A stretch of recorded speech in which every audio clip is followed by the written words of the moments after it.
Welcome back to Mets Daily. I'm your host, Jake Brown, at Jake Brown Radio. Make sure you smash that thumbs up right now.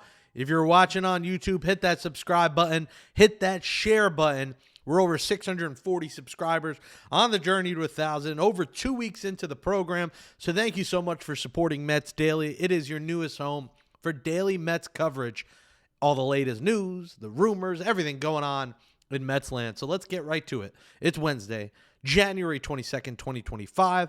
Yesterday, a later show as we reacted to the Hall of Fame. Carlos Beltran not getting in. By the way, David Wright stays on the ballot because he got 8%. You need 5% to stay on the ballot. So shout out to David Wright. We'll get another year on the ballot. We know he won't ever get in, but we do love David Wright.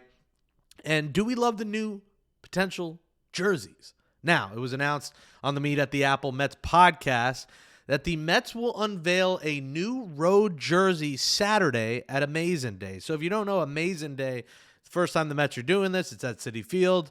You know, a bunch of players will be there, former and current players.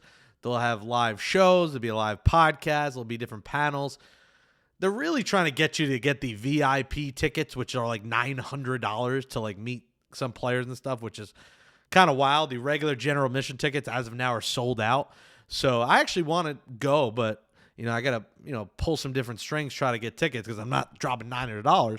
The regular ticket's like $40, but they announced that Saturday they will unveil a new road jersey. Now, if you're watching on YouTube, there it is. You see this here, right here. That is the rumored jersey on Twitter as what the new one will look like for the Mets. Now, this is not official, but is what we saw on Twitter. We're just going to have some fun and go off of it. I think that is clean. I think there it is. I think that's clean. The blue is clean. The letters are clean. That is a throwback. It reminds me of an 86 kind of Mets jersey. I love it. So if that's the new jersey, I'm a big fan. I wasn't a big fan of the City Connect jersey, the gray jersey. There's no gray with the Mets. At least this is orange and blue. Like the whole different color things is just to sell jerseys and do something different. But the NYC City Connect I did not like. Now, I like the City Connect hat because of the skyline, the city skyline, but the jersey itself, not a fan of. This one's great. So if this ends up being it, great. I would imagine this replaced maybe the gray jersey. I like the black jersey. I know Howie Rose is not the biggest fan of the black jersey, so we'll see if this ends up being it. But that'll be at Amazing Day. We'll find out on Saturday. And here's the lineup. It's a pretty star-studded lineup on Saturday. Juan Soto, Francisco Lindor, Brandon Nimmo, Mark Vientos. Brett Beatty will be there, which I found intriguing. Makes me feel like Beatty might actually be part of the Major League roster because when you look at everyone there, he's the only guy that is a fringe roster player that will be there.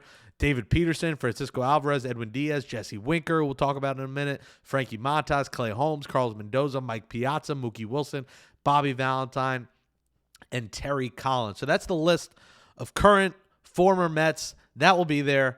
And yeah, we'll see how it turns out. I think that's an incredible list. Now, the times of these people that are going to be there, 9:30 is Brandon Nimmo, Francisco Lindor, Mark Vientos. 10 a.m. is Bobby Valentine and Brett Beatty. 10:30 is Jesse Winker. 11 is David Peterson. 11:30 Mike Piazza. 12:30 Francisco Alvarez. 12:30 Edwin Diaz. 1 o'clock Carlos Mendoza. 3 o'clock Frankie Montas. Terry Collins 3:30. Juan Soto 4. Clay Holmes 4. And Mookie Wilson 4:30. So that's your Amazing Day lineup. Coming up on Saturday. Should be a fun day. The ballpark, I really am interested in going just to be back at the ballpark. I think it'd be great to be back at Citi Field. Our last memory was that playoff win over the Dodgers. So I think it'd be nice to be there again.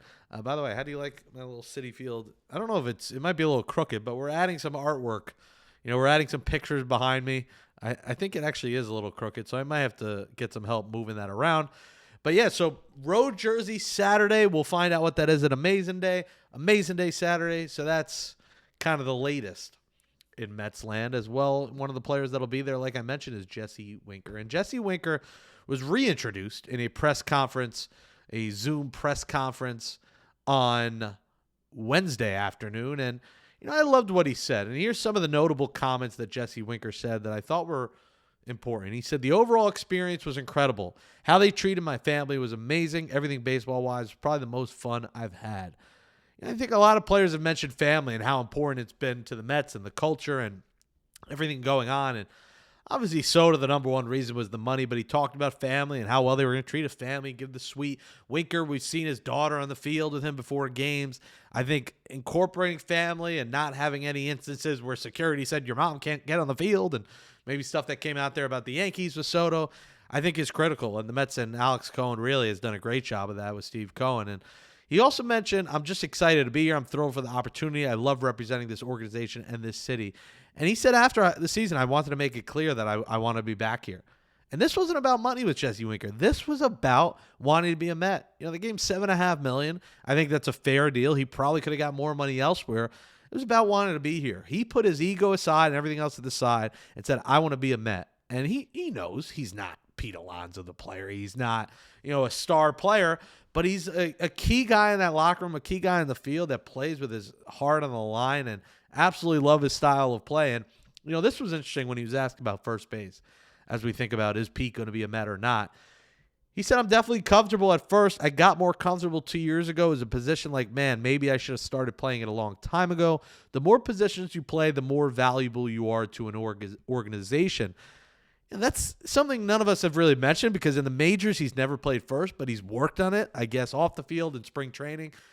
Could Jesse Winker slot in some games be first baseman if the Mets do move on from Pete Alonso?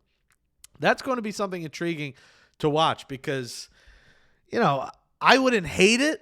The talk right now is moving Mark Vientos over, who has also never played first base. So for anyone who's like, this guy hasn't played first or he's only played this amount of games at first, like the next guy I'm going to talk about in a minute, and my return is, well, Mark Vientos never played first. Like, well, he's maybe played a handful of games there. He's not a first baseman either. So I think a lot of people are just assuming that Mark Vientos is going to slide over. Everything's going to be smooth. He's going to have a great defensive season, and he might, but it's a lot of risk. And I think Jesse Winker was really open about, like, I'll do whatever it takes to win. And, his role limited a little bit with the Mets versus other teams, but he said, whatever I got to do to win, I will do it. And that is someone you want fighting for your team. And I think, a lot of people who maybe said, I'm underwhelming on Winker, you didn't really get a full season of him. You didn't get the Jesse Winker who with the Nationals had a 374 OBP before coming to the Mets. He came to a new team and had to adjust and, get accustomed to this new organization. This is Jesse Winker that hit 24, drove in 71, and had a 394 OBP for the Reds in 2021. 2022, he had a down year. 2023, a down year.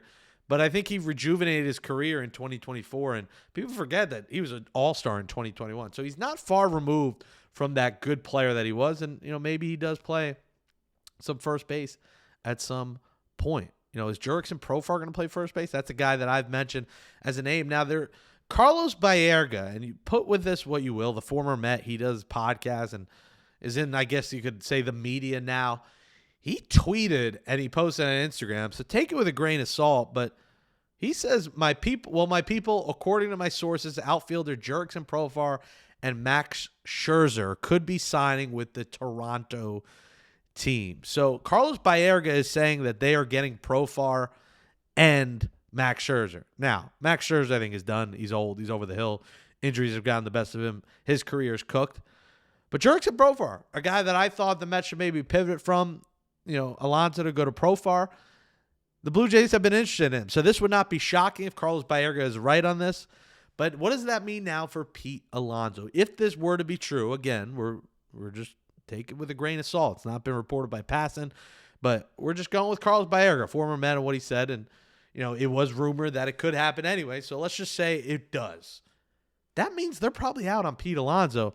And that means that's another suitor that's out the door for Pete Alonso. At some point, Pete Alonso's got to go to the Jesse Winker route and say, hey, I want to be back here. Because at this point, I don't think it's clear he does. I think a lot of people thought that was the case. I don't think that's the case. He wants to cash out, and more power to him for cashing out. But if the Blue Jays are off the board and another team is off the board, Pete Alonso is going to have to make up his mind soon and just take whatever the Mets give him. And that's making him the fourth highest paid player at his position. So, Pete, you want to get a contract and a fair contract, it's time to put your ego aside. And if you want to come back to Queens, The opportunity should still be there for you, especially if Profar goes to the Jays. This is Mets Daily. I'm Jake Brown at Jake Brown Radio. Make sure you comment below. What do you think about the new road jerseys? Let us know. And come back tomorrow and watch Mets Daily. Make sure you hit that subscribe, that thumbs up, comment. Appreciate the support. We'll see you tomorrow, Thursday, January 23rd, right here